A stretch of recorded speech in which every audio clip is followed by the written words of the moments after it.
Nderuara media dhe gazetarë të pranishëm, konsideroj se është bërë mjaftueshëm e qartë që opozita në Kosovë nuk ka qëllim tjetër përveç se bllokimit.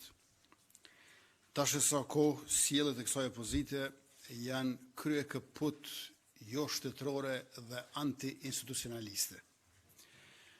Ajo është interesuar vetëm një gjë: bllokimin e qeverisë sonë, e cila në këtë mandat ka rezultat historik. Në këto rrethona e gjithë kjo blokad opozitare përmes bojkotit të seancave plenare nuk mund të quhet ndryshe pos mosnjohje e rezultatit zgjedhor dhe vullnetit popullor të shprehur qartë me 28 dhjetor të vitit që lan pas, si asnjëherë më parë, me 51.1% për lëvizjen vetëvendosje. Dëshmi për blokadën është edhe një fakt tjetër për ta kundërshtuar pakon ekonomike për qytetarët, pra rishikimin e buxhetit, përkatësisht përballjen me inflacionin 2.0, u mobilizuan të gjithë përfshirë edhe listën serbe, kurse për president nuk po vinë as në sallë.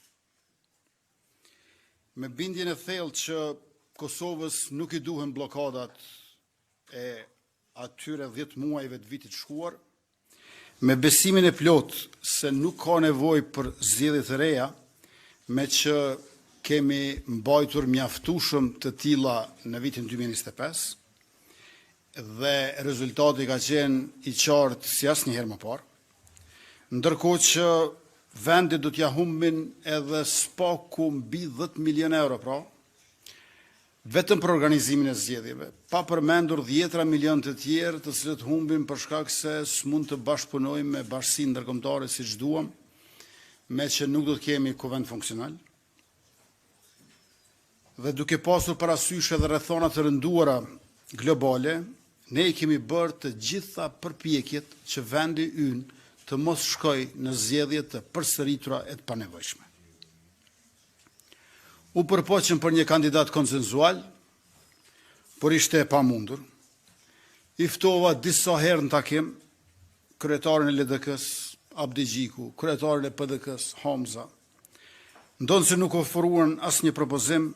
Në vazhdimsi jam unë ai që kam ofruar propozime edhe me emra konkret, pa tjetër me funksione për ta, por morëm veç se refuzime. Ne propozime, ata refuzime. Të shtunën e bëm edhe një haptutje. Kërkuam nga subjektet politike PDK dhe LDK që së bashku të sillnin 3 emra, ku përveç nënshkrimeve njërin edhe do ta votonim. Ju e dini që as PDK e as LDK nuk kanë deputet për të propozuar kandidatyre. LDK-ja mund të propozoj një gjysmë kandidati, sepse i ka 15 deputet e nevojitën 30. Ndërkaq PDK-ja mund të propozoj 2/3 e një kandidati, me qenë se i ka 22 deputet e nevojitën 30. Por ato dyja bashk mund të propozoj një kandidat. E ne u thamë, ja po bëmë edhe ne bashkë me juve, e le t'i propozojmë 3 kandidat që të gjitha propozimet tuaja, ju propozoni emra, ne u japim mbështetjen në seancë plenare. Asnjë propozim e shtym afatin për t'ju dhënë kohë shtesë, kot sepse refuzim sërish. Dje ftuam debat parlamentar për çështjen e zgjedhjes së presidentit. Ju e keni parasysh që mos arria as t'i takoj. Filluan të refuzojnë o takimet me mua. Atëherë, mirë pra, le të bëjmë debat parlamentar për situatën që ndodhemi. As në debat nuk erdhen. U detyruam të flasim ne me qytetarët, nuk erdhen debat. Nuk erdhen takim, nuk erdhen debat. Ne propozime, ata refuzime. 2 kandidatët, Glauko Njufsa dhe Fatmire Mulhoxha Kolçaku, u hapën rrugë duke u tërhequr nga kandidatura. Edhe një hap tjetër u bën brëm. Në këtë mënyrë edhe një mundësi për propozime të reja nga opozita, sërish asgjë refuzim përsëri. Në këto rrethona, me qëllim që vendit të japin presidentri, që institucionet mos kenë nevojë për një rilegjitimim të tyre përmes një procesi të ri zgjedhor, nga i cili ka fare pak muaj që kemi dalë tashmë, ofruam edhe 2 propozime tjera, ku së paku për njërën prej tyre ka konsenzus shoqëror për atë që përfaqëson. Si kandidate nxorëm 2 gra, profesoreshën Hatixhe Hoxha dhe doktoreshën Feride Rushiti. Kur zonja Feride Rushiti nderohej e nominohej për çmime prestigjioze dhe ndërkombëtare, shumë deputet opozitar mburreshin me të përmes postimeve në rrjetet sociale. Besoj që i keni pa dhe ju, duke lavdruar Feride Rushitin, deputetet aktuale të Kuvendit Republikës. Ta zëm, postime si ajo e ish shefës grupit parlamentar të LDK-s, zonjës Hikmete Bajrami, apo postime si ajo e nënkryetares Kuvendit nga PDK-ja, Vlora Qitaku. PDK, lere që nuk u mjaftua me refuzimin e pozitës së kryeparlamentarit, si ofert nga ne, por sot doli pikrish përmes Vlora Qitaku duke kërkuar tërheqjen e zonjës Rushiti nga kandidimi. Merrni me mend. Ua kemi ofru kryeparlamentarin, kanë thënë jo. E kanë lavduar zonjën Rushiti, e propozuan për presidente, këta kërkojnë tërheqjen e kandidaturës. Si është e mundur gjithato vargje për zonjën Rushiti nga kjo opozitje, e sot nuk e marrin as mundin të vinë sallë teksa struken në përzyret e grupeve të tyre parlamentare. Refuzim që të marrin përgjegjësi e pushtet dhe thirrje të tjerëve për bojkotim të institucioneve. Madje duke dërguar edhe kërcënime ndaj një gruaje që gjithë jetën e ka kaluar në mbrojtje të viktimave. Kjo vërtet është e turpshme. Unë dua të falenderoj doktoreshën Feride Rushiti për gatishmërinë e saj që vendin ta nxjerrë nga ky ngërç, nga kjo krizë, dhe që Kosova të mos shkojë sërish në zgjedhje. Por kjo duket e pamundur me subjekte politike, lider partish, që e kanë humbur arsyen dhe kanë vendosur inat, jo vetëm me ne, por edhe me vetë popullin e Kosovës, që nuk po i voton më shumë, e po i voton gjithnjë më pak. Më lejoni që krejt shkurtimisht t'i numëroj disa fakte nga biografia e zonjës Feride Rushiti, të cilën ende kemi mundësi ta kemi presidente dhe padyshim që do të ishim të nderuar si institucione dhe si shtet. Feride Rushiti ka lindur me 12 shtator 1970, ka përfunduar studimet në Fakultetin e Mjekësisë në Tiranë me specializim në gastroenterologji. E nominuar për çmimin Nobel për paqen vitin 2025, Feride Rushiti përfaqëson një nga zërat më të fuqishëm në mbrojtjen e drejtave të njerëzit në Kosovë. E nderuar me çmimin Evropiania e vitit nga zyra e BE-s në Kosovë, gjatë luftës në Kosovë 1998-1999, ajo ka shërbyer si mjeke në kampet e refugjatëve në Shqipëri, duke trajtuar personat të prekur nga dhuna dhe trauma. Puna e saj ka ndikuar drejt për drejt në jetën e mbi 18.000 përfituesve, përfshirë mirat mbijetuar të dhunës seksuale gjatë luftës, një nga kategoritë më të stigmatizuara në shoqërinë kosovare. Ajo ka ndarë përvojën e Kosovës si model për vendet që përballen me pasojat e konflikteve, përfshirë Irakun, Ukrainën dhe Kolumbinë. Padyshim që doktoresha Rushiti është lidere në shoqërinë tonë civile. Ajo është vlerësuar për këtë edhe me çmimin prestigjioz International Women of Courage Award, i akorduar në vitin 2018 nga Departamenti i Shtetit i Shtetit Bashkuar të Amerikës në shenjë njohje për guximin dhe përkushtimin e saj në mbrojtjen e drejtave të njerëzit. Pra kandidate jo partijake, më përfaqësuese, më konsensuale, profesionaliste, kombëtarisht, me një kauzë fisnike, përgatitur dhe me emër të njohur ndërkombëtarisht, se sa Feride Rushitin këto rrethona vështirë të gjendet. Për fund, para se t'ua jap fjalën juve për pyetje, unë kam edhe një herë thirrjen për opozitën të vinë në kuvend, sepse kuvendi është shtëpia e deputetëve, të ofrojnë zgjidhje sepse këto bllokime nuk çojnë askund dhe të marrin pjesë siç i kanë votuar qytetarët që përfaqësohen prej tyre, sepse nuk i ndihmojnë institucioneve dhe shtetit të Kosovës me bojkot e bllokim. Edhe një herë në seancën e orës 19 presim në këtë vazhdim të kemi edhe deputetët e opozitës të cilët e kanë vendin në kuvend. Faleminderit. Elmir Gallopeni, Radio Dukagjini. Zotri Kurti, emri i Vjosa Osmanit si kandidate për presidente është përmendur edhe gjatë këtyre ditëve, ku Lidhja Demokratike e Kosovës tha se ka 15 nënshkrimet e saj për këtë. Madje ka pasur deklarime edhe nga AK-s që pavarësisht se si do të votonin, do ta bënin kurumin për Vjosa Osmanin në presidente.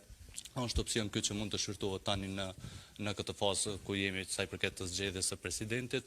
Dhe një çështje tjetër për dialogun Kosovë-Serbi, e keni emëruar edhe një krye negociator që do të merret me çështje teknike, apo i bie që i kemi 2 krye negociator, apo zotri Konjusa është liruar nga përgjegjësia për dialogun?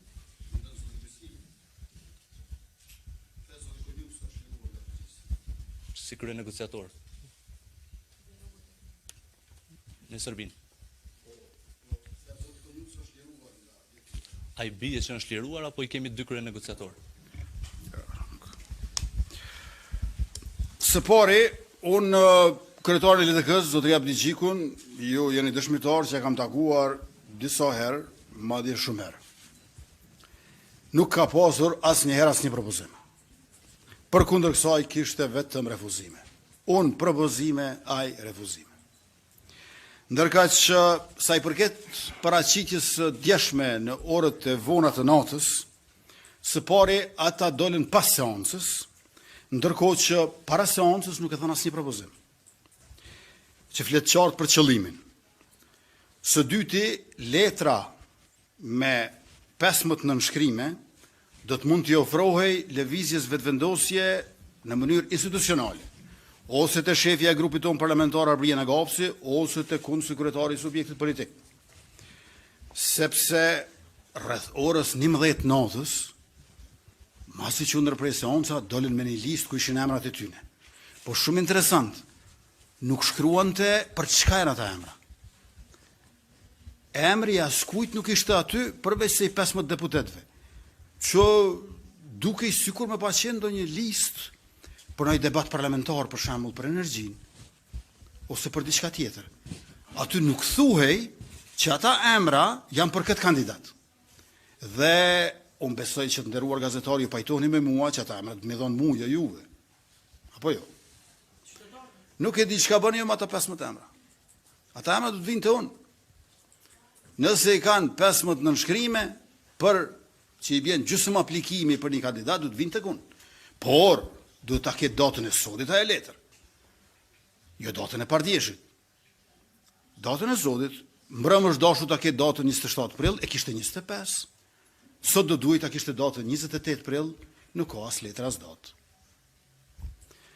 Pra, duhet ta ketë qëllimin e qartë dhe ta ketë datën e sodit, dhe jo t'ua sjell juve. Shikoni, nuk kam kurrë kundër m'ia dhon juve. Po s'kryhet puna ashtu. Se presidenti nuk votohet në shoqat gazetarëve. Presidenti votohet në seancë plenare të Kuvendit Republikës. Aty do të më sjell ata 15 emra. Dhe ne me mirësinë dhe kënaqësinë më të madhe të pranojmë. Dhe më pastaj, po ta kishim emrin e qartë të LDK-s, për kë bëhet fjalë, unë do të takoja, në këtë rast, kandidatën i bie Hatixhe Hoxha, që të kërkoj prej saj tërhiqet. Dhe t'i shtojmë edhe 15 tjerë, se me 15 gjysë kandidati më nëshme bo për aplikim. Dhe ta kemi Feride Rushitin me një kandidat tjetër. Kështu kanë mundur të bëjmë. Mirë për dhe njëherë për thëmë. jo juve mja u sjell. Neve duhet na sjellin atë, sa e votuat në Kuvend Republikës, dhe gjithashtu duhet jetë qartë se për ka e kanë fjalën. Nuk po e dim për ka e kanë fjalën. Çka shkruajnë poshtë e lartë majtës e djathtas rrjetet sociale është një gjë, por institucionet nuk funksionojnë asaj. Institucionet funksionojnë në mënyrë zyrtare dhe këtë gjë ne e kërkojmë dhe e presim prej tyre. Sepse po i bie që ajo listë me 15 veta veç se tregonte që deputetët e grupit parlamentar të LDK-s janë bashkë. Për çka janë bashkë nuk e morëm vesh. Po janë bashkë. Në një listë ishin bashkë. 15 veta edhe me datën 25 prill. Pra 15 veta me 25 prill kanë qenë bashkë. Për çka kanë qenë bashkë? Nuk e dim. Duhet të tregojmë për çka janë bashkë. Dhe unë i pranoj edhe ashtu bashkë. Ndonë se 15 deputet munden të kualifikohen për gjysmë kandidati. Po me gjysmë kandidatin kuvend nuk shkon. Duhet kandidati plot. Ne e bëjmë kandidatin e plot. Ne jemi të gatshëm të bëjmë kandidatin e plot. Let na sjellin atë, unë flas me profesoreshën Hatixhe Hoxha, që të tërhiqet edhe shkojmë garë. Sonte Kosova bëhet me presidente të rej. Varet kush fiton. Së fundmi duhet ta theksojmë që pikërisht kjo është arsyeja pse un kam kërkuar që edhe PDK dhe LDK t'i sjellin 3 kandidat, se bashkë me neve e kalojmë sigurt numrin prej 90 në nënshkrimeve. Në fakt jemi 103. Po ja, dikush nuk është dakord me dikë, po mbi 90 jemi sigurt, edhe kemi të garantuar zgjedhjen e presidentit të ri. Pra, ata propozimet ne mbështetjen e garantuar. Po u refuzuaj një gjë e tillë dhe këtu jemi. Unë edhe njëherë i lus kryetarin e PDK-s, Bedri Hamzën, kryetarin e LDK-s, Lumir Abdigjikun dhe grupet e tyre parlamentare. E janë në Kuvend Republikës, aty është vendi juaj. Tash, dikur kanë qenë shumica ata. Nuk janë tash.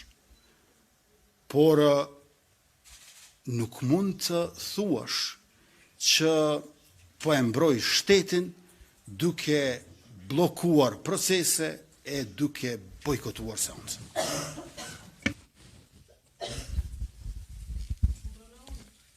Shqipëron Xhema Kallzopikon, kryeministër, në kuadër të këtyre angazhimeve që i përmendet për me bë një zgjidhje për çështjen e presidentit, kur vendoset me i tërheq 2 kandidaturat, edhe me dal me 2 kandidatura të reja, a tentut me komuniku paraprakisht me liderët e partive opozitare, mi u tregu që po dalin 2 kandidatura apartiake, nëse keni komuniku me ta, a keni marrë një përgjigje? Ne jemi vazhdimisht në komunikim me partit opozitare, problemi është që nuk marrin përgjigje, dhe ne nuk e kishim të qartë edhe saktësisht cila ditë është afati i fundit, ju them drejtën. Sepse nuk janë që të gjithë juristët dhe qytetarët të një mendimi që ora 24 sonte është afati i fundit e nuk ka qenë brëm. Nuk e dim. Tash, shumica dërmuese mendojnë që e kemi edhe sonte. Shumica dërmuese, por jo që të gjithë. Andaj ne duhej që sa më shpejt të vepronim. Por unë e di që rreth orës 9:21, rreth orës 21, i kam shkruar edhe kryetarit të PDK-s Bedri Hamza, edhe kryetarit të LDK-s, por nuk ka marrë përgjigje. Pra i kam shkruar rreth orës 21 atyre. Nuk ka përgjigje, nuk më përgjigjen. Merrni me mend kur kam qenë unë në opozitë me pa shkruar mu kështu kryeministrat e presidentët, kur mu më kanë njek me policive, dhe ne. Kur unë kam qenë opozit, për mu e kanë pas policin. I kam dikun, prej që kam dalë për i burgut sërbis, një 20 rastime i kam. Në kotën mikut e të leksit e të policis tone. Dhe me thonë, e kuptoni, ata kurs kanë pas interesim me komuniku me mu. Unë me disë subjektit tonë politik dhe atyre e kena pas ndërmjetësus policin, një kahore. Tash, shteti është demokratik. Dhe në të njëjtën kohë, përveç që nuk ka më ashtu për ndjekje sikur se dikur, keni një kryeministër që vazhdimisht kërkon takime me opozitën e ata kur nuk refuzojnë, as nuk përgjigjen në mesazhet telefonike. Tash duhet pak ta shohin edhe për masën që ta kuptojnë realitetin. Jo vetëm unë, por jo vetëm kryetaria e kuvendit që është ushtuesi i detyrës presidentes, por edhe zëvendës kryeministri im, po edhe ministri i financave Hekuran Murati, që të gjithë kanë më shumë vota se kryetari i PDK-s. Ç'a të bëj unë që kryetari i partisë më të madhe opozitare i ka 4 veta të vetëvendosjes më të votuar. Ose ç'a të bëj unë që kryetari i partisë së dytë opozitare i ka 10 veta të vetëvendosjes më të votuar. Syna së ndajtë që të parë, ama kjo është realiteti, këtë kanë thënë qytetarët. Dhe unë po detyrohem ta përsëris, sepse po detyrohem ata që në një sjellje jo shtetërore e antiinstitucionale ta mohojnë realitetin, ta mohojnë vullnetin e popullit, ta pranojnë për të mos e respektuar. Kjo është situata që ndodhemi dhe për lidhje me kryenegociatorin, kryenegociator se shkoi gazetari. E pat me nxitim diku. Dhe me thonë ku isha te kryenegociatori? Po. S'kthehet ai më, A kthehet? Ata presin është ajo, A presim dhe sa të kthehet? Derisa të kthehet mundem na tregu çka ju keni shkruar I kam shkruar që të vinë seancë, që të takohemi, por që të mos e le për gjysmë, ja përsërisim edhe një herë gazetarit të nderuar ku të kthehet. Që kryenegociator e kam emëruar ambasadorin ton në Bruksel, Agron Bajramin, i cili ka qenë kolegi juaj, si që njihni ju edhe më mirë se unë. Por kryenegociator më herët ka qenë Besnik Bislimi. Pra, jo Glau Kënjufsa. Glau Kënjufsa zëvendës kryeministri i parë dhe ministri i punëve të jashtme të diasporës. Nuk është kryenegociator. Glau Kënjufsa është zëvendës kryeministri i parë dhe ministri i punëve të jashtme të diasporës për negociata teknike. Pra, një farë mënyre ata këtë caktojnë nga Beogradi për dialogun e mëdhutjeshëm, homologu i tyre nuk është më Besnik Bislimi, po është Agron Bajrami.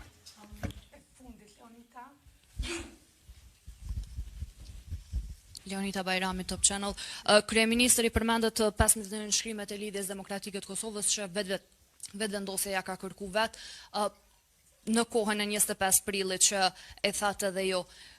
15 nënshkrimet Abdigjiku ka thënë që i bën, vetëm kërkon nga ajo të keni 66 deputet në sallë që votojnë për kandidatin e tyre që mund të jetë Vjosa Osmani. Për këtë, a i keni ju 66 vota të sigurta nëse LDK-ja e bjen të shkrume Vjosa Osmanin si kandidate për presidente sonte, nëse ndodhë sonte, edhe e dyta qysh po priteni me vazhdu seancën për zgjedhjen e presidentit, kur jemi të ujpa që janë 64 deputet maksimumin në salë, që edhe votimi i natës së mbrëmshme konsiderohet që është antikushtetues për faktin që e ka përmbyll procesin në kuptimin që duhen 80 vota për të qenë falin kutit votimit për me pas kuorum edhe me vlejt raundi për votimin e presidentit. Pra, kryetari i LDK-s nuk tregon për kë i ka 15 nënshkrime, po thot a mi garanton ti mu 66 vota në kuti që janë të fshehur aty. Se votimi është i fshet. Pra, 15 nënshkrime, pa emër të përveçëm sipër, me datën e pardjeshit, ja u tregon juve, jo mua, dhe thot, a mi garanton ti mu 66 vota në kuti. Kjo është totalisht e palogjikshme. Më falni, kjo nuk është serioze. Unë jam kryeminist serioz. Kush dëshiron të bashkëpunoj me lëvizjen vetvendosje, duhet në sjell listën me 15 nënshkrime dhe me emrin e kandidatës apo kandidatit të LDK-s për president. Dhe më pastaj, atyre 15 nënshkrimeve, ne ja shtojmë 15 tjera, pasi që të flasun me profesorin Hatigje Hoxha, se po t'ishte edhe PDK-ja, do të mund t'i vinin nga PDK-ja. Prandaj ne ka patëm thënë 3 kandidat. Në këtë rast ne duhet t'ja marrim një kandidatit ekzistues dhe t'ja japim kandidatit të LDK-s që s'po e tregojnë emrin ende zyrtarisht. As tek ju, as tek unë, por vetëm se po e përfolin pa ja dhënë vullën e vendimit të kryesisë së LDK-s. Le të marrë kryesia e LDK-s mbledhje, le të tregon për çka janë këto 15 nënshkrime, le të ja që datën e sotët jo të padrjeshit. Nuk është mirë data e padrjeshit. Besoj pajtoni me mua. Data duhet të jetë e sodit. Le të ja që lartë për kë janë ato 15 nënshkrime, ne mandej ja bashkangjesim edhe tjerat, edhe vim në seancën e kuvendit ku e kemi në orën 19. Unë nuk përcaktoj se kush do të jetë kandidati i LDK-s. Ju lutem mos ma kërkoni edhe këtë gjë. Faleminderit shumë. LDK-ja duhet të caktoj kandidatin, ju lutem jo unë. Më vjen keq që nuk u kthye kolegu juaj, po besoj që shih me herë të tjera. Faleminderit shumë.